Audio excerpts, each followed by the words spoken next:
Koincidencë, o Zot, pikrisht, kur copëzat e fundit të dheut I hidhnin mbi varrin e saj, nisi qirja në alarm e kushedrës së ligë nga të rënat prej qielli, që aleati më I çmueshëm Yni, NATO-ja, filloi të derdhë mbi te.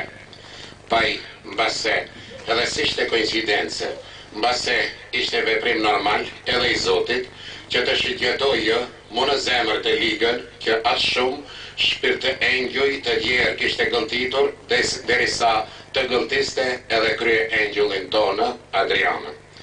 Adriana, krye 6 muaj shtrëndarje sate nga ne, apo më mirë, me rastin e ditëlindjes sate të 23-të, personalisht shkrova në rinindje një titull, na fal Adriana, pra na fal Angjelusha e qytetit tonë për gjitha të ndërime që I meritoi e ti në ceremonialin e ndarjes së fundme nga ne, ndërsa ne ishim të prerë nga rëshqanori I egër I Karpateve që t'i kryenim ato ndërime. Paj vrer I vjellë nga I rëshqanor, undërmon akoma ndaj përsëri edhe sot na fal Adriana. Dhe sikur është aq e natyrshme kjo, në vertikale dhe në horizontale të gjuhë njerëzore, që njerëzit me kapital shpirtëror, me frymë të fikimi, sharmanca, e mbi të gjitha dashuria e madhe ndaj njeriu. Si aktore në skenë të karakterizonte, unë të theksoj lirisht se rrallë kush të ketë kuptuar aq madhërisht se mesazhi që duhet I përcjellet publikut nga skenë, edhe se ajo që ti jepje vërtet ishte shumë. Tani Adriana, një institucion, pra teatri I qytetit, me krenari.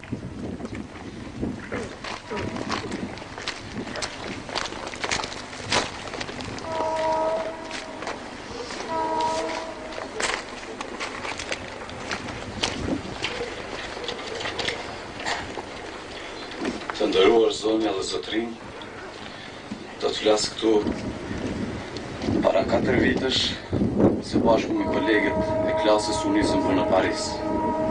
Por së pari vizituam këtu Adrianën.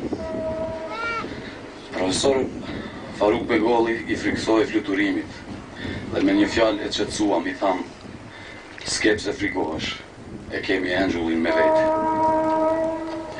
Zonja dhe zotrin, ju lus për 1 minutë heshti në shenjë respekti.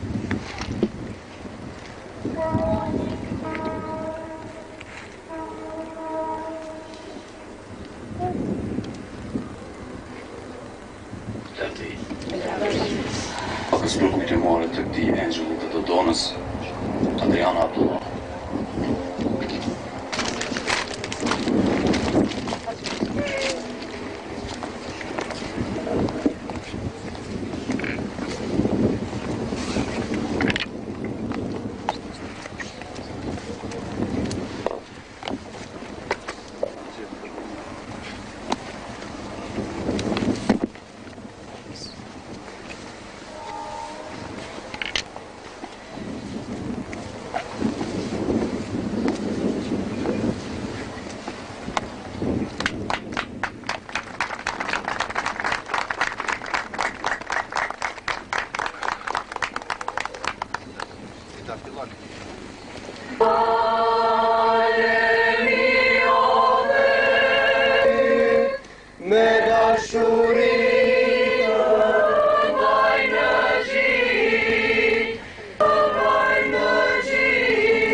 kemi një tokë, kemi dhe një kokë sa e madhe, toka sa e vogël, toka sa e po kjo tokë paguaj me kokë sa e po kjo tokë paguaj me kokë